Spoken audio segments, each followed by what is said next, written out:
ఈ వీడియోలో కొన్ని సింపుల్ ప్రాబ్లమ్స్ ఈ planes perpendicular to VP HP ఇందాక వీడియోలో మనం చూసాం కదా పార్ట్ 1 వీడియోలో కొన్ని కేసెస్ కూడా అబ్జర్వ్ చేసాం.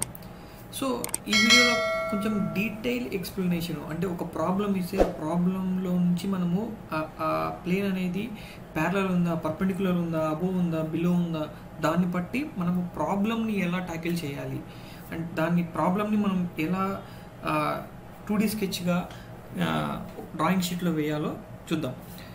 సో ఇక్కడ మనకు simple rectangle pentagon 25 mm side ఉంది. సో 25 mm సైడ్తో ఒక పెంటగన్ ఉంది parallel to the HP.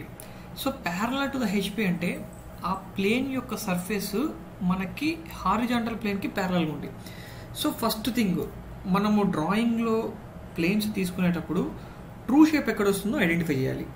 So parallel to HP ఉన్నప్పుడు ట్రూ షేప్ టాప్ వ్యూలో వస్తుంది అంటే below XY line. So first thing మనము XY లైన్ డ్రా చేసుకున్న తర్వాత ట్రూ షేప్ అనేది బిలో XY లైన్ వస్తుంది. సో ఇక్కడ ఇంకా కొంచెం గమనించాలి మనము, ఇంకా అంటే ఈ ప్లేన్ అనేది హెచ్పికి ఎంతైనా అబౌవ్ డిస్టెన్స్ ఉందా or in front of VP ఎంతైనా డిస్టెన్స్ ఉందా అవి కూడా ఇస్తారు కొన్నిసార్లు. సో అవి కూడా గమనించండి.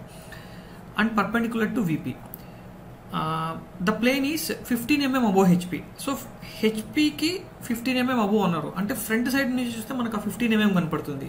సో టాప్ వ్యూ నుంచి చూస్తే మనకు కనపడదు కదా. సో మనం లైన్ మీదనే తీసుకోవచ్చు ఆర్ కొంచెం డిస్టెన్స్ మెయింటైన్ చేసైనా గీసుకోవచ్చు. బట్ ఇక్కడ స్పెషల్గా parallel to HP and perpendicular to VP అన్నాడు కాబట్టి ఖచ్చితంగా మనం ఆ ప్లేన్ మీద రిప్రజెంట్ చేసే డ్రా చేయాలి. అంటే ఆ ప్లేన్ మీద ఉన్నట్లు మనం అర్థం చేసుకోవాలి. సో ఇప్పుడు నేను ఏం చేస్తానంటే 25 mm సైడ్ అన్నారు కదా. సో ఈ XY లైన్ మీద ఒక 25 mm లైన్ తీసుకుంటాను, దాన్ని ఈ పాయింట్ డి పాయింట్ అని చెప్పి మెన్షన్ చేస్తాను. సో ఇక్కడ నేను పెంటగాన్ కూడా ఎంత సింపుల్గా డ్రా చేయాలో చెప్తాను. ఆల్రెడీ మనం పెంటగాన్ బై యూజింగ్ 2 or 3 మెథడ్స్లో మనం పెంటగాన్ గీసేది చూసాం. మీకు ఇక్కడ పైన కార్డ్స్లో కూడా ఉంటాయి చూడండి, ఆల్రెడీ ఉన్నాయి పెంటగాన్ గీసేది. బట్ ఇక్కడ ఇంకా సింప్లెస్ట్గా మనం పెంటగాన్ ఎలా గీయచ్చో చూడండి. సో ఈ డి అనే 2 పాయింట్స్ ఉన్నాయి. సో ఈ 2 పాయింట్స్ దగ్గర ఫస్ట్ వచ్చేసేసి మనము ప్రొట్రాక్టర్ ఇలా ప్లేస్ చేయాలి. సో పెంటగన్కి మనకు వచ్చే ఇంటర్నల్ యాంగిల్ వచ్చేసి 72 degrees. సో ఇక్కడ నుంచి 72 degreesతో ఒక పాయింట్ని లొకేట్ చేసుకుంటాం. లొకేట్ చేసుకుంటేనే ఈ డి పాయింట్ నుంచి మనం ఆ పాయింట్ గుండా ఒక లైన్ డ్రా చేస్తాం. తర్వాత ఈ 25 mm సైడ్ ఉంది కదా. సో కంపాస్ తీసుకొని డి పాయింట్ దగ్గర నుంచి ఈ లైన్ మీద ఒక ఆర్క్ని కట్ చేస్తే మనకి సి పాయింట్ వస్తుంది. తర్వాత సి పాయింట్ వచ్చిన తర్వాత ఈ డి నుంచి సికి ఉండే డిస్టెన్సే మన 25 mm. ఆ జాయిన్ చేస్తే మనకు వచ్చే లైన్ తిక్కుగా డ్రా చేశారంటే 25 mm వచ్చేసి ఉంటుంది. అదేవిధంగా ఈ పాయింట్ దగ్గర కూడా సేమ్ రెఫరెన్స్ లైన్ తీసుకోవాలి ఒకటి. సో ఎలా తీసుకోవాలి? సో సేమ్ ఇక్కడ మళ్ళీ ప్రొట్రాక్టర్ లొకేట్ చేస్తాం. సో ఇంటర్నల్ యాంగిల్ 72 degrees కాబట్టి 72 degrees దగ్గర ఒక పాయింట్ లొకేట్ చేస్తాం. ఈ నుంచి ఆ పాయింట్కి ఒక లైన్ జాయిన్ చేస్తాం. జాయిన్ చేసిన తర్వాత 25 mm డిస్టెన్స్ 25 mm కంపాస్ మీద మనం లెంత్ తీసుకొని ఈ సెంటర్ తీసుకొని ఈ లైన్ మీద ఒక ఆర్క్ ఇలా కట్ చేస్తే ఏ అనే పాయింట్ వస్తుంది. ఇప్పుడు ఈ నుంచి ఏకి ఒక లైన్ జాయిన్ చేసామంటే అది మన ఇంకొక సైడ్ 25 mm. తర్వాత 25 mm కంపాస్ మీద తీసుకుంటాం కదా ఆ లెంత్, ఏ సెంటర్గా సి సెంటర్గా 2 ఆర్క్స్ కట్ చేయాలి. సో ఇక్కడ ఒక ఆర్క్, ఇక్కడ ఒక ఆర్క్ కట్ చేస్తే మనకు వచ్చే point B.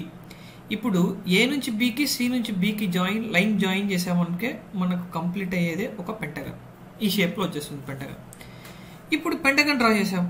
So below XY line మనకి ట్రూ షేప్ వచ్చేసింది. సో ఈ ట్రూ షేప్ని మనం ప్రొజెక్ట్ చేయాలి. సో ప్రొజెక్ట్ చేసిన తర్వాత ఎంత హైట్ ప్రొజెక్ట్ చేయాలంటే the plane is 15 mm above HP అంటే ఈ XY లైన్కి ఒక 15 mm అబోవ్ తీసుకెళ్ళాలి. సో చూడండి ప్రొజెక్షన్స్, ఇలా ప్రొజెక్షన్స్ డ్రా చేశారు అంటే ఇక్కడ నుంచి ఈ లైన్ 15 mm డిస్టెన్స్ ఉందనుకొని ప్రొజెక్ట్ చేస్తున్నాను. అదేవిధంగా ఈ దగ్గర నుంచి బి దగ్గర నుంచి డి దగ్గర నుంచి ఒక ప్రొజెక్షన్ లైన్, సి దగ్గర నుంచి ఒక ప్రొజెక్షన్ లైన్. ఈ ప్రొజెక్షన్ లైన్స్ అనేవి తిన్ను ఉండాలి. ఓకే, 2H పెన్సిల్తో గీయడానికి ట్రై చేయండి. తర్వాత ఈ పాయింట్స్ అన్నిటిని కలిపితే ఒక లైన్ డ్రా చేసేసామంటే మనకి ఆ పాయింట్స్ రెఫరెన్సెస్ వచ్చేస్తాయి. ఇక్కడ ఏ డాష్ ఎందుకు వస్తుందంటే అబోవ్ XY లైన్ ఉంటే పాయింట్ ఏ డాష్ వస్తుంది అంటే ఫ్రంట్ వ్యూ లొకేట్ చేస్తుంది, టాప్ వ్యూ లొకేట్ చేసే పాయింట్కి డాషెస్ ఉండవు. సో అదే డిఫరెన్స్. సో దీని యొక్క డిస్టెన్స్ వచ్చేసేసి మనకి 15 mm డిస్టెన్స్ ఉంటుంది. నెక్స్ట్ ప్రాబ్లం, ఏ రెక్టాంగిల్, ఇక్కడ మనకి రెక్టాంగిల్ ప్లేన్ ఇచ్చాడు ABCD. So 40 mm width, 25 mm breadth ఉంది. So 10 mm above HP, 15 mm in front of VP. So మీరు తీసుకున్నారంటే XY లైన్ 10 mm అబోవ్ ఉంది, 15 mm ఇన్ ఫ్రంట్ ఉంది. ఇప్పుడు చూద్దాం ఇది ఎక్కడ ప్యారలల్ ఉంది, దేనికి ఇంక్లైన్ ఉందో చూద్దాం. All the sides of the rectangle are equally inclined to HP. So all sides are equally incline to HP and parallel to VP.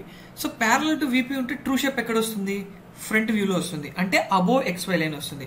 So first thing మనం XY లైన్ డ్రా చేసేసుకోవాలి. So XY line draw చేసుకున్న తర్వాత 10 mm above HP అన్నారు కదా. So ఇక్కడ నుంచి ఒక 10 mm తో ఒక థిన్ లైన్ గీసుకుంటాం 2H పెన్సిల్తో. గీసుకున్న తర్వాత అక్కడ నుంచి ఇంక్లైన్ అన్నాడు కదా. సో ఇంక్లైన్ అన్నాడు కాబట్టి మనం రెక్టాంగిల్ కూడా ఇక్కడ ఇంక్లినేషన్లో తీసుకెళ్ళాలి. సో ఒక 40 mm లైన్ ఇట్లా, అదేవిధంగా 25 mm లైన్ ఇట్లా, అంటే రెక్టాంగిల్లో ఎడ్జెస్ అన్ని పర్పెండిక్యులర్గా ఉంటాయి. అదేవిధంగా 40 mm మళ్ళా 25 mm. సో ఇది మన రెక్టాంగిల్. సో ఈ రెక్టాంగిల్ ప్రొజెక్షన్స్ ఎలా ఉంటాయి, ఇక్కడ 15 mm in front of VP అన్నాడు. అంటే ఇన్ ఫ్రంట్ ఆఫ్ విపి అన్నప్పుడు మనం టాప్ వ్యూ నుంచి చూస్తేనే కదా ఇన్ ఫ్రంట్ ఆఫ్ విపి కనిపించేది. సో ఆ 15 mm ఇక్కడ రెఫరెన్స్ లైన్ డ్రా చేసుకుంటాం. సో డ్రా చేసుకున్న తర్వాత దీని ప్రొజెక్షన్స్ ప్రతి ఒక్క పాయింట్ దగ్గర, డి దగ్గర, ఏ డాష్ దగ్గర, సి డాష్ దగ్గర, బి డాష్ దగ్గర డ్రాప్ చేసి ఈ లైన్స్ కలుపుతూ ఒక పాయింట్ డ్రా చేసేస్తే డిఏసిబి వచ్చేస్తాయి. సో ఇది మన final reference view. So D dash, A dash, C dash, B dash. So ఇక్కడ ఏంటంటే మనకు డైరెక్ట్గా ఫస్ట్ దాన్ని ఇంక్లైన్డ్ టు 30 degrees 40 degrees అని చెప్పినప్పుడు అప్పుడు మనం 2 స్టేజెస్లో గీయాలి. బట్ యాంగిల్ అనేది ఈక్వల్గా ఇంక్లైన్ అన్నాడు. సో ఈ రెఫరెన్స్ ప్లేన్ నుంచి ఒక సైడ్ యాంగిల్ తీసుకొని మనమే డ్రా చేసేసేయచ్చు. లేదన్నారు అనుకో ఫస్ట్ మనం ట్రూ షేప్ గీసుకోవాలి, దాని తర్వాత యాంగిల్ని టిల్ట్ చేద్దాం. నెక్స్ట్ ప్రాబ్లం, సో ఇక్కడ ట్రయాంగులర్ ప్లేట్ అడుగుతున్నాడు. So triangular plate with sides of 40 mm length is inclined 45 degrees to VP. So ఒక 40 mm లెంత్ ఉండే ట్రయాంగులర్ ప్లేట్ 45 degrees విపికి ఉంది and perpendicular to HP. So perpendicular to HP అంటే true shape. So true shape ఎక్కడ వస్తుంది, perpendicular to HP inclined to VP. So true shape అనేది మనకి చాలా ఇంపార్టెంట్ ఇక్కడ. So draw the projections of the plate if one of its sides AB is incline 45 degrees to VP and with a corner A is nearer to the HP and 10 mm above HP. అంటే ఈ ట్రయాంగిల్లో ఏదో ఒక corner తీసుకుంటే ఒక corner వచ్చేసి హెచ్పికి 10 mm above ఉందన్నారు. ఇప్పుడు మనము ట్రయాంగిల్ని తీసుకుంటే ఈ ట్రయాంగిల్ వచ్చేసేసి పర్పెండిక్యులర్ టు హెచ్పి ఉంది, as well as inclined to VP కూడా ఉంది. ఇంక్లైన్డ్ టు విపి ఉన్నప్పుడు ట్రూ షేప్ వచ్చేసేసి జనరల్గా మనం టాప్ వ్యూ నుంచి చూస్తే బిలో XY లైన్ కనపడుతుంది. బట్ పర్పెండిక్యులర్ టు హెచ్పి అన్నాడు అంటే మనం దాన్ని ప్లేన్ని ఇంకా కొంచెం ఇంక్లైన్ చేస్తే మనకి ట్రూ షేప్ అనేది ఫ్రంట్ వ్యూలోనే వస్తుంది. అంటే ఫ్రంట్ నుంచి చూస్తే మనకి విపి ప్లేన్ మీద ట్రూ షేప్ వస్తుంది. అంటే విపి ప్లేన్ అంటే అబోవ్ XY లైన్ రిప్రజెంటేషన్ చేయాలి.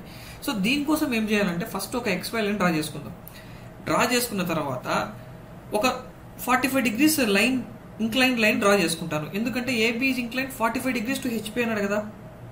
డ్రా చేసుకున్న తర్వాత దీని మీద కార్నర్ ఏ వచ్చేసేసి హెచ్పికి దగ్గర ఉండాలంటున్నాను. సో ఇక్కడ నుంచి ఒక పాయింట్ తీసుకొని ఏ డాష్, బి డాష్ అనే పాయింట్, ఈ కార్నర్ పాయింట్ ఏ డాష్ అనే పాయింట్ హెచ్పికి నియర్గా ఉందని అనుకుంటాను. తర్వాత ట్రయాంగిల్ కన్స్ట్రక్ట్ చేసేది ఎట్లా, 45 ఈక్వల్ సైడ్స్ అంటే 45 mm కంపాస్ మీద తీసుకొని ఏ డాష్ అనే పాయింట్ దగ్గర తీసుకొని ఇక్కడ ఒక ఆర్క్, బి డాష్ పాయింట్ దగ్గర నుంచి ఇక్కడ ఒక ఆర్క్ కట్ చేస్తే సి డాష్ పాయింట్ వస్తుంది. 2 లైన్స్ జాయిన్ చేసేసేయండి. జాయిన్ చేసిన తర్వాత దీన్ని ప్రొజెక్ట్ చేస్తే సో ఎక్కడి వరకు ప్రొజెక్ట్ చేయాలా, ఇది మనకి ఆన్ ద విపి అని ఇవ్వలేదు కదా. ఆన్ ద విపి అని ఇస్తే ఇక్కడ వరకే ప్రొజెక్ట్ చేయండి, లేదు కాబట్టి మన ఇష్టం కిందికి ఎంత డిస్టెన్స్ అయినా ప్రొజెక్ట్ చేసుకుందాం. సో ఇక్కడ ఒక ప్రొజెక్షన్, ఇక్కడ ఒక ప్రొజెక్షన్, ఇక్కడ కలుపుతూ ఒక లైన్ డ్రా చేసేస్తే సిఏబి ఈ పాయింట్స్ లొకేట్ చేసేస్తాం. మనం ప్రొజెక్షన్ చేసిన పాయింట్ కరెక్ట్గా ఉందో చేసి లొకేట్ చేసుకోవాలి. ఇప్పుడు ఏం చేయాలంటే ఇప్పుడు ఇదే పాయింట్ 45 degrees ఇంక్లినేషన్తో ఉంటుంది. 45 degrees incline to VP, 45 degrees incline to HP అన్నారు. సో హెచ్పి ఇంక్లినేషన్ అయిపోయింది. కార్నర్తో ఒక పాయింట్ కార్నర్గా హెచ్పికి దగ్గర ఉండాలని చెప్పారు, చేసేసాం. ఇప్పుడు 45 degrees టు విపి అన్నారు. సో ఇప్పుడు ఒక రఫ్ రెఫరెన్స్ లైన్ డ్రా చేసుకుంటాను, ఒక 45 degrees లైన్. తర్వాత ఏం చేస్తానంటే ఈ బి నుంచి ఏకి, ఏ నుంచి సికి ఎంతైతే డిస్టెన్స్ ఉందో ఈ డిస్టెన్స్ కంపాస్తో మెజర్ చేసి ఏదో ఒక పాయింట్ తీసుకొని ఇక్కడ నుంచి ఆ లైన్ని రిప్లికేట్ చేస్తాను. అంటే ఇక్కడ ఎంత డిస్టెన్స్ అయితే ఉందో అదే డిస్టెన్స్ని ఇక్కడ లొకేట్ చేస్తాను. సో బి నుంచి ఏకి, ఏ నుంచి సికి, బి నుంచి ఏకి, ఏ నుంచి సికి సేమ్ డిస్టెన్స్, అంటే ఈ పార్ట్ ఈక్వల్గా ఉంటుంది. ఇప్పుడు ఇక్కడ వర్టికల్ ప్రొజెక్షన్స్ డ్రా చేస్తాను. ఏ దగ్గర వర్టికల్ ప్రొజెక్షన్, సి దగ్గర వర్టికల్ ప్రొజెక్షన్. అదేవిధంగా సి దగ్గర హారిజాంటల్ ప్రొజెక్షన్, బి దగ్గర హారిజాంటల్ ప్రొజెక్షన్. సి దగ్గర హారిజాంటల్ ప్రొజెక్షన్ లొకేట్ చేస్తే సి డాష్ వస్తుంది. బి దగ్గర హారిజాంటల్ ప్రొజెక్షన్ లొకేట్ చేస్తే ఇక్కడ బి పాయింట్ వచ్చేసేసి ఇక్కడ బి డాష్ దగ్గర కలుస్తుంది. అదేవిధంగా ఏ డాష్ దగ్గర హారిజాంటల్ ప్రొజెక్షన్ లైన్ డ్రా చేస్తే ఈ ఏ అనే పాయింట్ దగ్గర ఇక్కడ ఏ డాష్ అనే పాయింట్ వస్తుంది. ఇప్పుడు ఈ 3 పాయింట్స్ కలుపుతా డ్రా చేస్తే అదే నా ట్రయాంగులర్ థిన్ ప్లేన్. సో ఈ ప్లేన్ ఎలా ఉంది ఇప్పుడు 45 degrees inclined to VP, 45 degrees inclined to HP, as well as one corner is nearer to HP. So ఈ 3 కండిషన్స్ ని సాటిస్ఫై చేస్తుంది ఈ విధంగా.